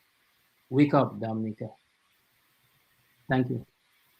Yes, thank you for that. So let us go ahead and bring in the entire panel as we get ready for the question and answer segment of the program.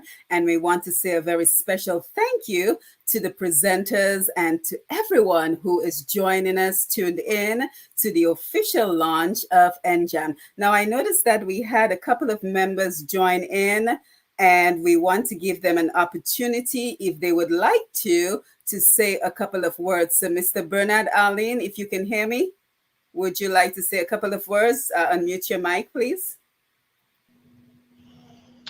Yes, good evening to everyone. I'll be very, very brief because I haven't prepared anything, and I'm actually in the process of attempting to kind of put a comment in under your comment section. So I'll be very brief. I just want to take the opportunity to thank the presenters who've done an excellent job. I'd like to thank those who are with us listening.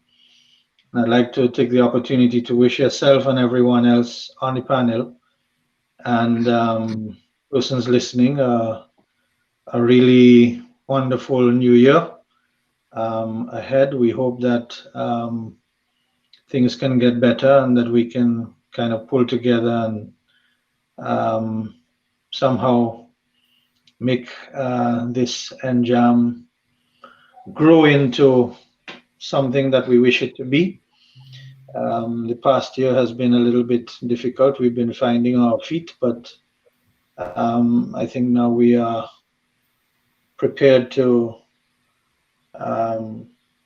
get together and make a difference. So I'd just like to encourage persons who are listening to contact NJAM and we can see how people can join us and try to make those efforts worthwhile. So I will just end it here because I know we need to take some phone calls, and I'll go back to my comment online.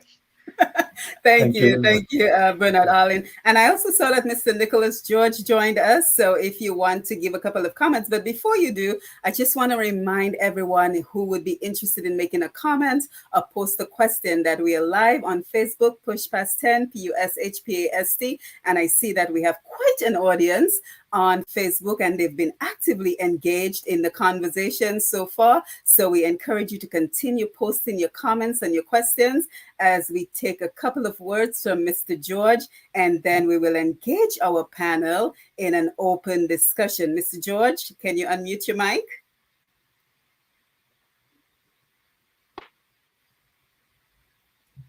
Oh, we don't hear you. We can't hear you. Can you hear me? No, unfortunately, we are unable to hear you. So maybe you can work on that, and then we will come back to you. But let's go ahead and jump on the Facebook Live so we can take some comments. We have Maslin who said, I shared the live extensively. So Maslin, thank you to you and everyone who shared the live. Bernard Arlene, who is with us on the panel, says good night to all and a happy new year. Let's work together to move our country back on track and ensuring the furtherance of the common good involving all citizens. Dr. Samuel Christian says, outstanding. Elliot, who was responding to a question, says he's not satisfied with how things are going in Dominica. Then we have Maslin Edwards, and please make a note of any of the questions that you would like to respond to as we take the questions and the comments. I can't believe there is such an organization called the Commonwealth Parliamentary Association, and our parliament has conducted business in such a disgraceful and roguish manner that it seems the nobility of parliament has evaporated in thin air. This bullying is meant to suppress vital information through the freedom of speech by the opposition that is protected by parliament. Parliament has become the place of gangsterism, where the Constitution is flagrantly violent, speaks to a dictatorship. Marshall Lawrence, great presentation. Mr. McKenzie, following your predecessor who laid a solid foundation. Let's see, Marina Charles, that is so true. Mr. Vittel, Jules Edwards, well said, brother. Dr. Damian Dublin is here, and he says, words, words, and more words. Never build no country yet. Delman Moyes says, yes, sir, exactly. And he says, thank you. Dr. Damian Dublin as well. I noticed 95% of the stated executive are known hardcore UWP supporters, proven political agitators, pro-UWP. Is this a move to compensate for the inefficiency of the parliamentary opposition? So let's just take a pause right here and engage the panel on some of the questions and comments that are coming in. Would anyone like to make a comment? Yes, I would like to make a comment, take the first bat in whatever it is. And I want you to respond probably to a number of persons. And it's not just a question of words. And I think to my good friend, Dr. Damian Dublin, there are certain words and concepts that have meaning. And if I give a story, I think I can capture it. Words like truth, honesty, involvement, participation of the citizens, consultation, respect, empathy, and phrases like love thy neighbor and sharing of the national pie. And I want to clarify, I was born in the community of St. Joseph. And those of us who knew St. Joseph know it was a very thriving, productive, very independent community. But there were certain activities that occurred there. And I will not go to the point of view of the UPP, that is a political party before freedom. But I'll go to the days of freedom and labor. There was Yes, political fight, but there was unity and respect. And I'll give you two examples. When Labour was in power, there was a project that required 12 workers.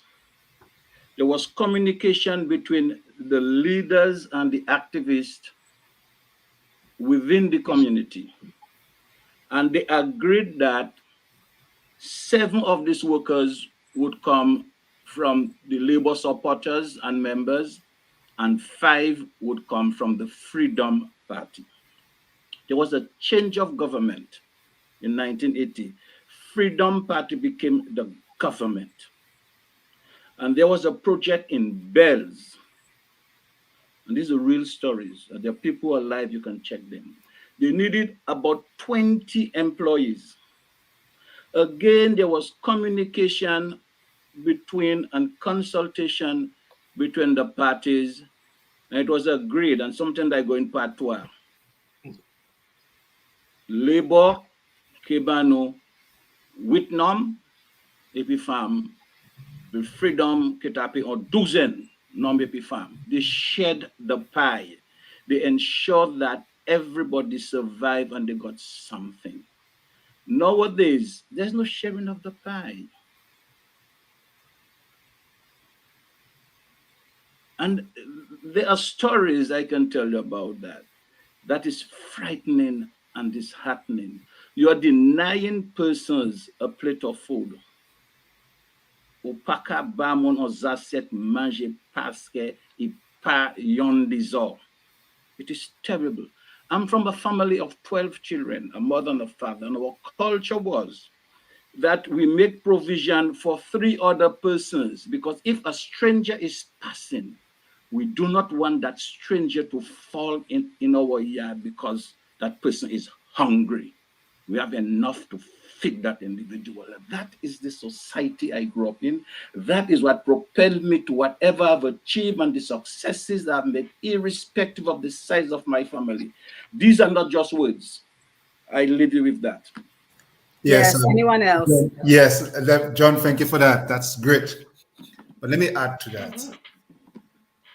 You know, I am so proud of all of those who have come forward.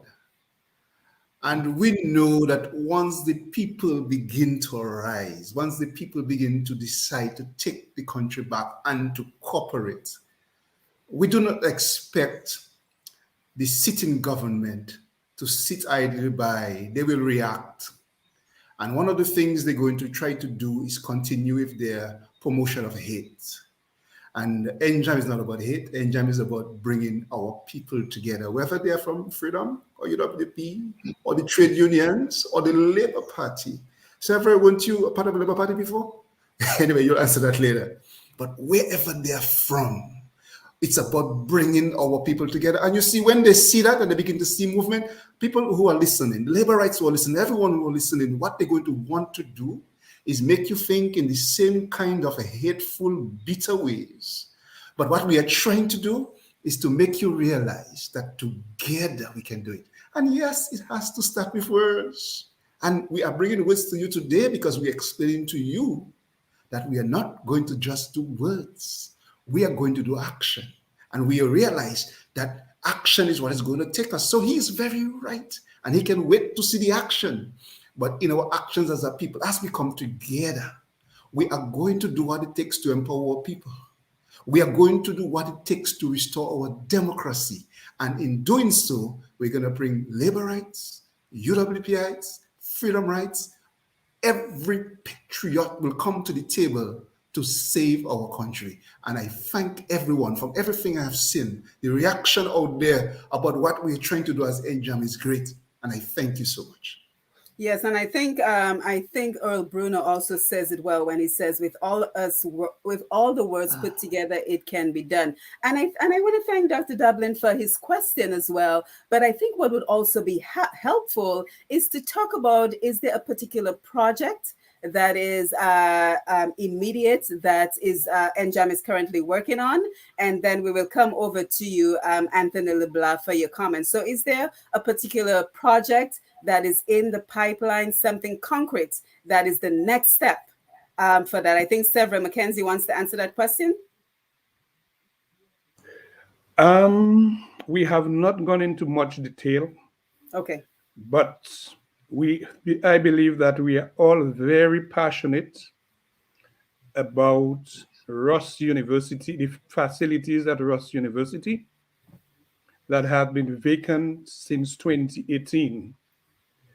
And we are of the opinion that no one can convince us that we have to go to Pakistan and India to look for a medical school to occupy the premises of Ross University after we were able to build up a cadre of workers, lecturers, accommodation, and everything that was necessary was Dominica. And the only thing that Ross was bringing in after 40 years were the specialized lecturers, to the extent that the dean of Ross University is the sister of the Minister of Health, Dr. Rhonda McIntyre, who Ross actually took to Barbados to continue. So we are convinced that the facility at Ross University, with all the infrastructure in place, with all the accommodation buildings in place, and with a cadre of workers who are running there for the premises, that Dominica can put together the resources, the human resources, to establish a facility at Ross, whether it is for climate change research and development, whether it is for medicinal cannabis development, or establishing another medical school. We should not depend on foreigners to take over this facility, and Dominicans should stand for it. And I believe this is one of the projects that I am going to try to persuade my rest of my NJAM guys. Let us pursue it. Let us get some passports to sell, if necessary, to get it done. Yes, thank you. Anthony, I think you had a comment? Yes, I was saying that I was really disappointed in Dr. Dublin for looking at us in the lens of not being Dominicans, but labeling us as former or present UWP supporters. And he said words pretty much a waste of time. He and his government says that the Chinese are our friends. I challenge him to get out of woods. The Chinese are funding 6 schools in Dominica. I challenge him, the government and the Chinese, to allow 2 schools to be constructed by local companies. They are to be tendered only by local companies. 2 of the other schools to be tendered for by both Chinese and locals, and allow the Chinese, as usual, not to have 6, but to have 2 for themselves without Dominican involvement. That's not words, that is action. I challenge Dr. Dublin. Yes. Thank you for that. And we have a lot of comments and questions coming in. So save your thoughts and you will chime in once I read the next set of questions and comments. Kent, I think you wanted to go, but give me 1 minute and you will chime in as soon as I read the other questions and comments. Jared Dorset says electoral reform a must. Hashtag 2022, Margot La Rock. Electoral reform, no electoral reform, no election. David Bertrand is here with us. Clyde Gregoire is here with us. Rosita White, interesting presentation. At the risk of being viewed as a group of disgruntled pre-retirement academics who could have, should have, and would have, I have the following question. What timeframes have been set to achieve key objectives? Will NJAM executive declare all current past political affiliations as part of their intention to be non-political in their NJAM undertakings? In the interest of transparency, where can the above be found and scrutinized following this launch. And let's just take one more comment before we go back to the panel.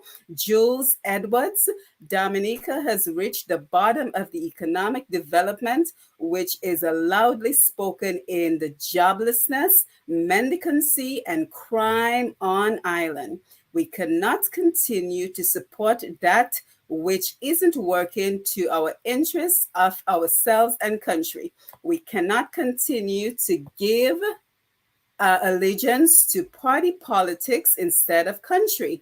Dominica belongs to all who should live with dignity and the comfort of our land, since our ancestors paid the ultimate sacrifice to preserve that legacy for us. So we'll cut it right here. Kent, we will come over to you first, and then if anyone else would like to chime in and make some comments on the questions that are coming in. Kent? Oh, you're muted. Yes, I was just going to make a quick comment on the previous thing you said concerning the immediate things, and several gave one, but the thing is, we're going to be having subcommittees, and we are just launching today, but already there are some good ideas. But one of the subcommittees will be the economic subcommittee. And one of the initiatives under this, as I mentioned in my presentation, would be the Citizen Investment Corporation. We'll be seeking to bring investments in and talk to people and so on. But there are already some initiatives taken on by private persons whom we're going to align with. Initiatives such as seeking to attract markets for agricultural produce. Initiatives to commence agro-tourism projects, which we will seek to encourage and multiply and take to the next level. People will just have to wait a little bit and see. Somebody asked about timeframes. Let me give you one of the timeframes. As a people in Dominica, let me tell you the timeframe I've been hearing it ground and what people want. And we are just putting it into a frame for which they could work. But people want electoral reform. Time is enough. And people want it within a year. And as a people, we are saying within 2022, it must be done. And we will take the actions as a people.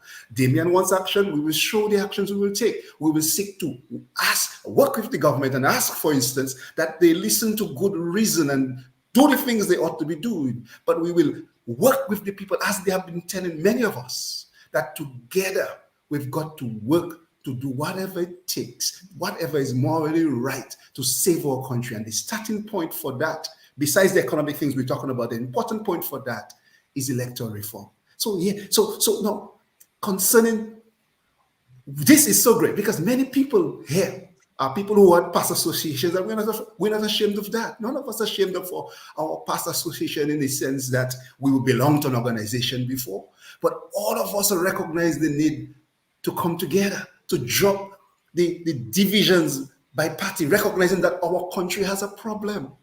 And we need not approach this problem from a UWP point of view, or Freedom Party point of view, or it's only a trade union matter. It's a Dominican matter. And although we were associated whichever way before, it doesn't matter. What is important now is to recognize that Dominica needs to be saved. And we are dropping all of this, and we are saying, let's do everything we can, that we operate as one people to save our country. Thank you. Anyone else? Let's go over to Mr. Boston. Unmute your mic. Yes, in terms of the politics, we're a democratic country, and we depend on government and parties and individuals to contest, because I see politics as a contest between different ideas, different people, and the electorates come in and select. And these are persons we depend on to run our affairs, to govern our country, to be in our parliament. I don't see any reason to be fearful of politics. What we need to promote is honesty in what we do. Whether we do it in politics, whether we do it in sports, wherever we are, is honesty. And I think that is what we have to promote. I just want to read a quote there from Thomas Jefferson, who said, "No government should be without critics. If its intentions are good, then it has nothing to fear." Okay, so there must be persons who would look at the other side and who would promote the good of the country. I think made a point earlier on, Elliot Charles, about in the days of freedom and labor in government and opposition. I remember, and I have the experience, where during Christmas time, you do a party for children. And children come from whatever side, whoever their parents support. It's not a consideration to attend the party.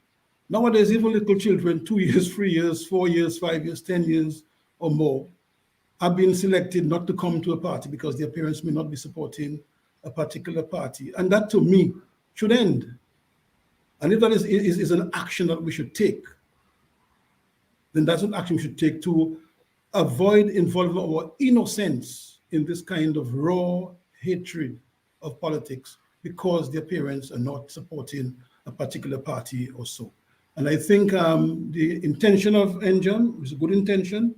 And whether you're in a party that's in government or in opposition, we should discuss what is right and what is wrong. I remember before, you meet somebody who support the party you don't support, and all you discuss. Well, you may not agree on everything, but at least there is discussion. To me, nowadays, people find all kind of label to give you because they disagree with you. And to me, that's not how you run a country and you build a people. And I think in 2022, we have to end that. It's really disappointing when persons you expect to know better can use that as a yardstick, to judge people who are making their contribution in a very decent way to their country. You have a right to your party, you have a right to your church, you have a right to who you marry. And people should not hold those against you once you're honest, working for your country and to empower the people. And I think that's what the focus must be in 2022. All this old foolishness should get off the window. Let us focus on the right thing. Whether you are Freedom, a Labour, UWP, right is right. And that's what I think will drive Dominica to become a better country. All countries passing us. I mean, look at St. Kitts today. And St. Kitts are doing fairly well. And St. Kitts have politics, they have parties, but they recognize that, yes, they'll disagree and they'll agree on certain issues, but their people and their country and its country advancement come first. And that's what I think where they're about. They're about to fight with workers and fight with labor and we're there for the country. That's what it is about.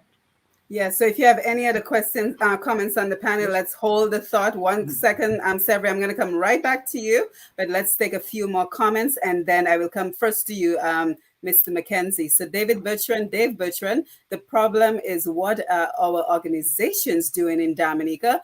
Paul Patterson, I am now convinced that this is the right organization needed to stop this government from leading us into slavery one more time.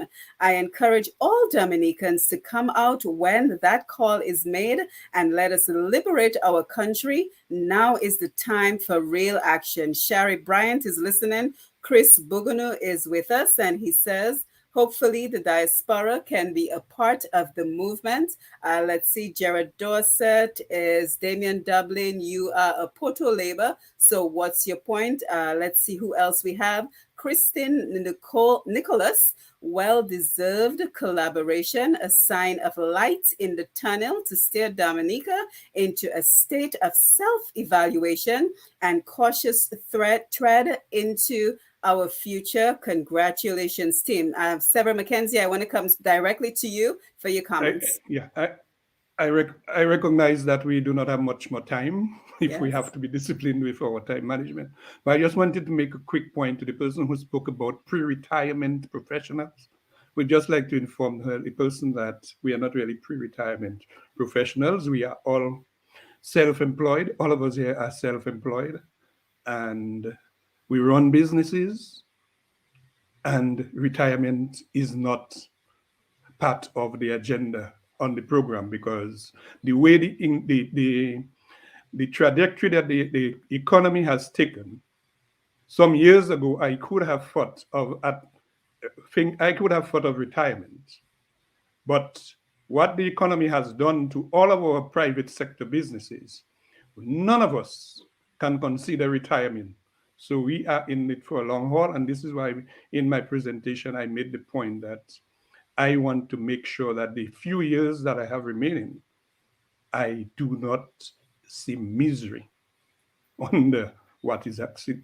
And for my good friend, Dr. Damian Dublin, who is in fact my bosom buddy, I would just like to tell him that we will be depending on you, Dr. Dublin, as the channel for engagement with the authorities, because we are going to engage the authorities in discussion to do what is right for Dominica once and for all.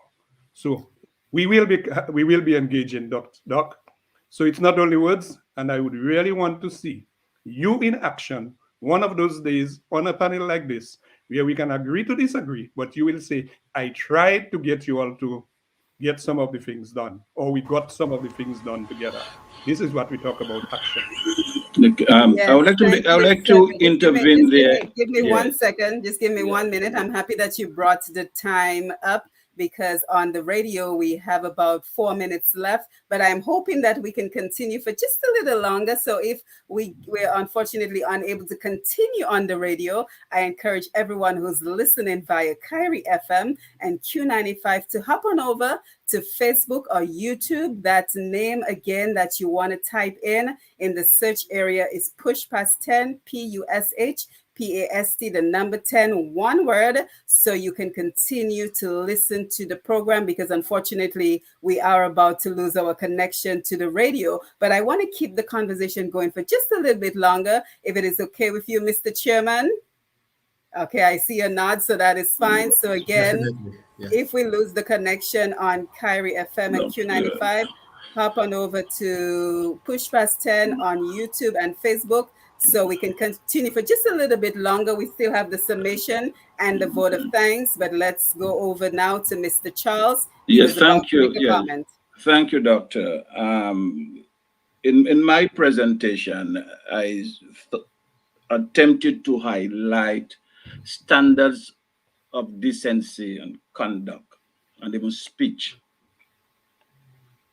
And in our approach, we want to focus on the forces. We want to be able to collaborate with institutions. We want to be able to coordinate where we can coordinate.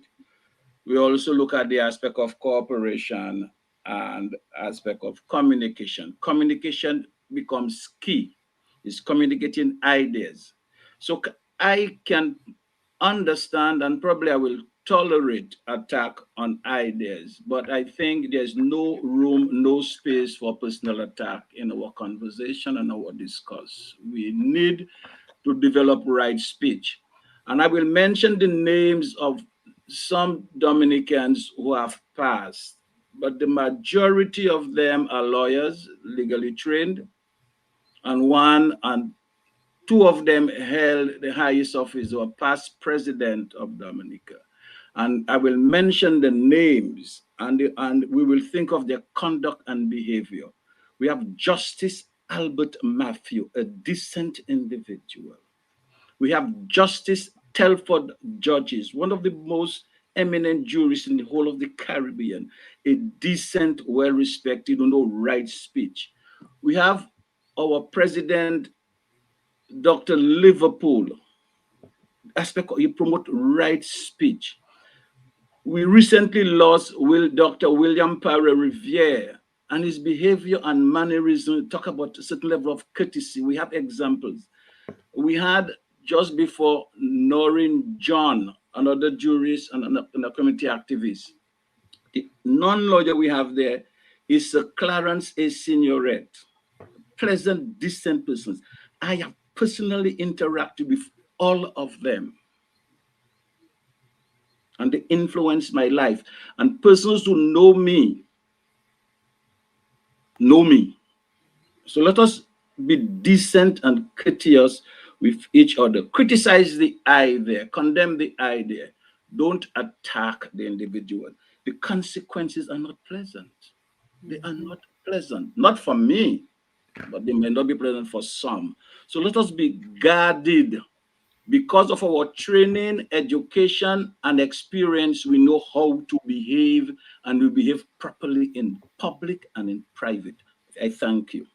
Yes, and I want us to be disciplined about the time, as Sebra pointed out. I think discipline about time is very important. So I want to go over now to Mr. David Edwards for the summation of the program, and then we will have a vote of thanks. But I also want to encourage everyone on the Facebook Live to continue the conversation. And if we did not have an opportunity to get to your question, I'm hoping that the person on this panel or in NJAM who is responsible for social media will come back on and address your questions and concerns as part of the mandate of the organization. So now let's go over to David Edwards for the summation of the program, and then we will have a vote of thanks. And again, thank you for joining us today. So over now to you, Mr. David Edwards.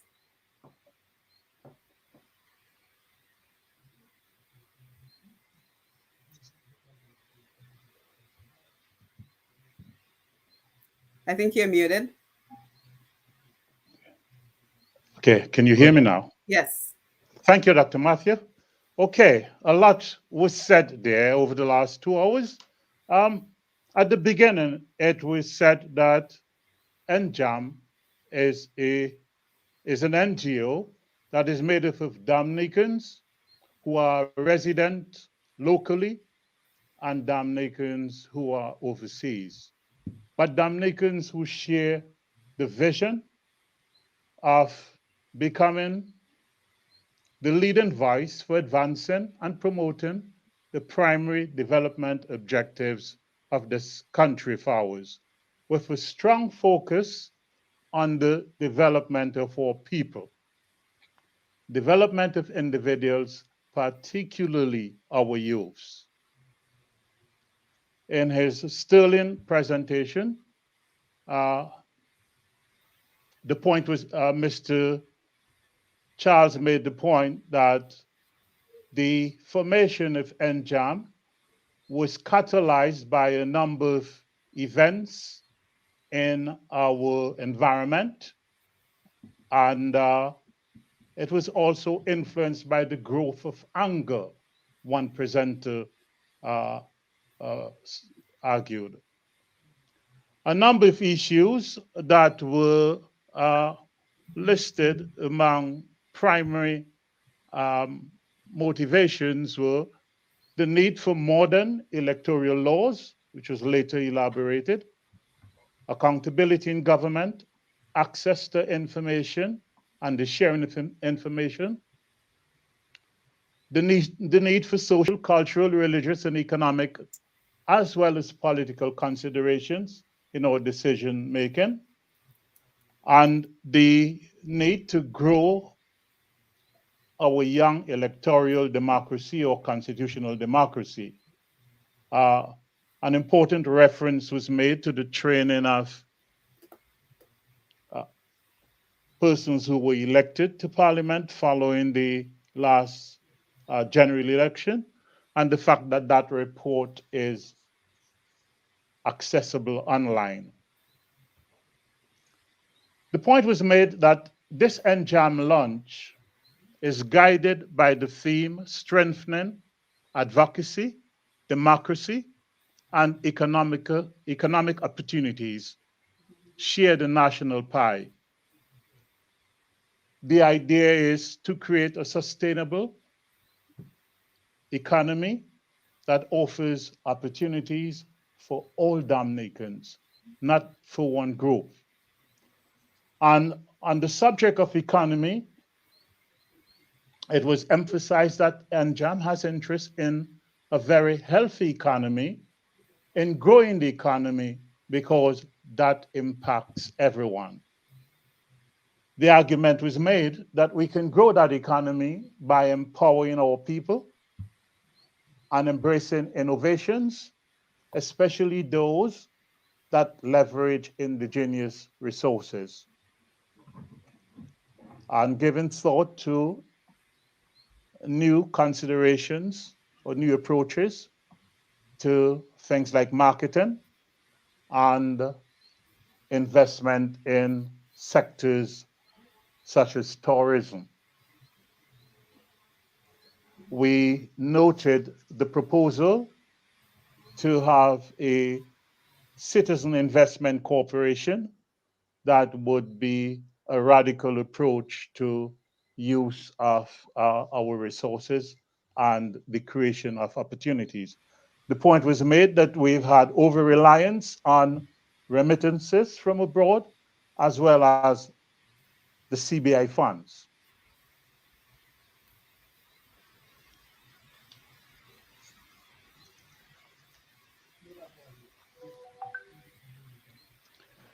It was noted that electoral reform has been identified as a requirement for further growth of our democracy and for ensuring accountability in government. Some of the issues that were identified as for priority action include campaign finance, reassessing the boundaries of constituencies, voter identification, among others. It was argued that we should have progressed further after 21 months since the last general election.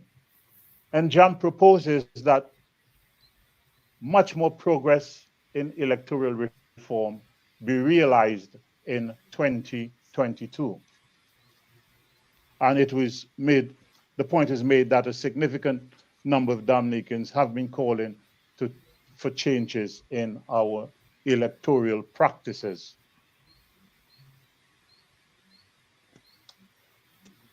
How will NJAM implement its ambitions? These will be implemented through subcommittees or working groups, each of which would be tasked with specific responsibilities. There are two other points which I wish to stress. One, NJAM is not a political organization. Instead, it is a coming together of like-minded individuals who share common beliefs and values, who share a common vision. Every successful democracy has embraced, encouraged, and enabled the work of non-state actors or civil society. NJAM's mission is to help build a more just society with equitable economic opportunities for all, not just for few. And if you share those principles, we invite you to become a member. A note on membership. You may choose to be a premier member. You may choose to be a grassroots member. You may choose to be a corporate member, or you may just choose to be a follower. Finally, NJAM's bylaws can be made available to you, and NJAM may be contacted on njamdominica, all lowercase, @gmail.com. Thank you, Madam Moderator. Yes, thank you for that. And now we go over to Mr. Earl Bruno.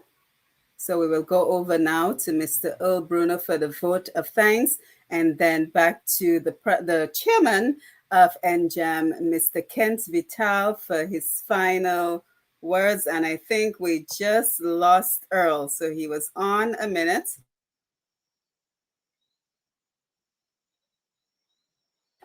And Mr. Kent Vittel, if you want to say the word of thanks, let's see. I think he's back again. So let's try one more time. Earl, can you hear us? Oh, yeah. Yes, Good. so the floor is yours for the vote of thanks. Okay, good evening, everyone. It's an honor and a privilege to be here in this platform with each and everyone. Good evening, good evening. It has been such an honor and to be part of this wonderful event. However, let me thank NJAM for having the confidence in me, to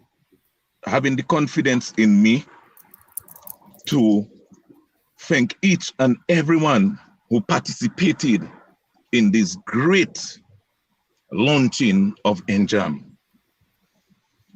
Let me take this opportunity to thank Dr. Simon Matthew for bringing this great launching to so many Dominicans at home and abroad. Without you, it would not have been possible. We want to also thank Pastor Randy Rodney, who they prayed for this event to turn out to be so successful. We want to also thank DNO for being with us as well. We want to also thank Q95 and Kyrie FM. We want to thank all of the media platform viewers and listeners, Facebook and also YouTube, and whichever medium you were logged on to this great launching of NJAM. We want to thank our brothers and sisters at home and abroad in a huge way, in a big way. And I believe together we can, and together we will. I want to thank all of the brothers and sisters from all medium, from Q95 and the listeners of Kyrie FM. From all of us, we say a special thank you, and we look forward in working together as one people, one country, one Dominica. We love you, and we will continue to work tirelessly in unity, in love and togetherness, and to ensure that Dominica will be green once and for all, when we all come together as one people. So brothers and sisters, it was indeed a wonderful 2 hours. And I must say, I am heartened. I'm excited about Dominicans coming together. And I want to thank each and every one of us. I want to thank my big brother, Dr. Damian Dublin. I want to thank you very much for being part and parcel of this great movement. Dominica is for all of us. Thank you one, thank you all. We look forward in seeing you being part of this great movement. There is hope, and the door open, and the grass is green, and it is blooming out there. And we look forward in each and every one of us putting our hands to that plow to make sure that hope and democracy remains alive and well in Nature Isle of the Commonwealth of Dominica. I thank you. Yes, thank you very much, Mr. Earl Bruno, for that. And I want to finally come over to Mr. Ken Vittel for the final words as we wind down the program. And I also want to thank everyone who joined us via Q95, Kyrie FM, DNO, Dominica News Online, as well as Facebook Live and YouTube Live. And I just want to remind someone from NJAM to make sure to go back and take a look at the comments that everyone is providing on the Facebook Live. So Mr. Ken Vittel, I want to come over to you for your final words as we wind down the program this evening. You're muted. Yeah, sorry about that, technology. But talking about technology, Bruno did thank Pastor Randy Rodney, but he was on and was ready, but somehow the technology didn't work out too well there. So we had to move on to our brother Tony. And Tony, thank you. But we know Pastor Rodney have prayed and is praying for the nation. And he's one of the great men in this nation who wants to do the right thing and wants the right thing done. And we need other men of the clergy, we need other men of God to be part of this movement, because it's also a spiritual movement.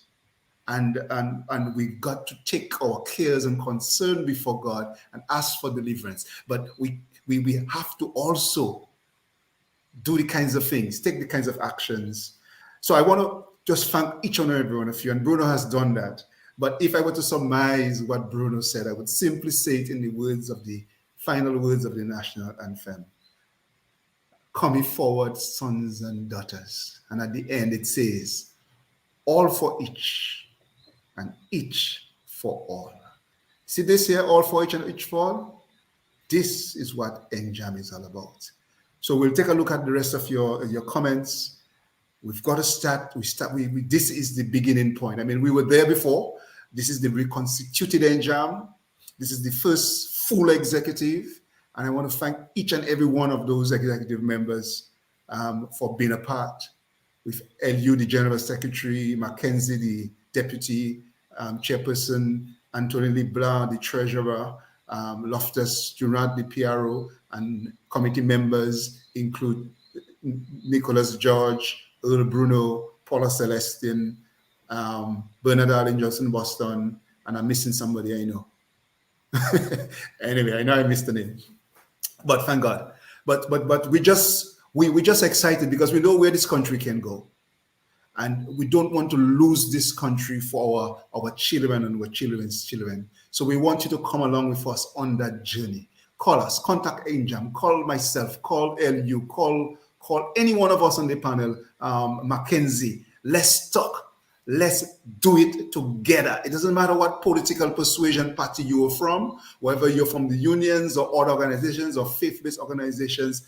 This is about Dominica and saving Dominica. So I want to thank everyone again. Bruno had done it so beautifully, but thank you very much. Yes, and as we wrap up, just one the opportunity for the contact information, the Gmail address, as well as the Facebook page. Yes, Mackenzie or someone could recall that for me. I don't have it in front of me. Yes, so the email address, NJAM, NJAM, Dominica @gmail.com. That's correct, right? And on Facebook, the page is National Joint Action Movement. So again, National Joint Action Movement. And don't forget that you can see the entire program if you missed a portion, or if you would like to share this program, you can see the entire program on NJAM, National Joint Action Movement on Facebook, as well as on Push Past 10 on Facebook and YouTube. So I want to thank everyone for being here. I think we can agree that this was a fantastic program. Maybe I'm just tooting my own horn, but I think we all did a good job. Thank you to the presenters, to the other committee members, as well as everyone who joined us via Facebook, via YouTube, via Kyrie, as well as Q95. And we hope that the conversation will continue on Facebook as well. So as a reminder, here at Push Past 10, we get about 20,000 visitors every month.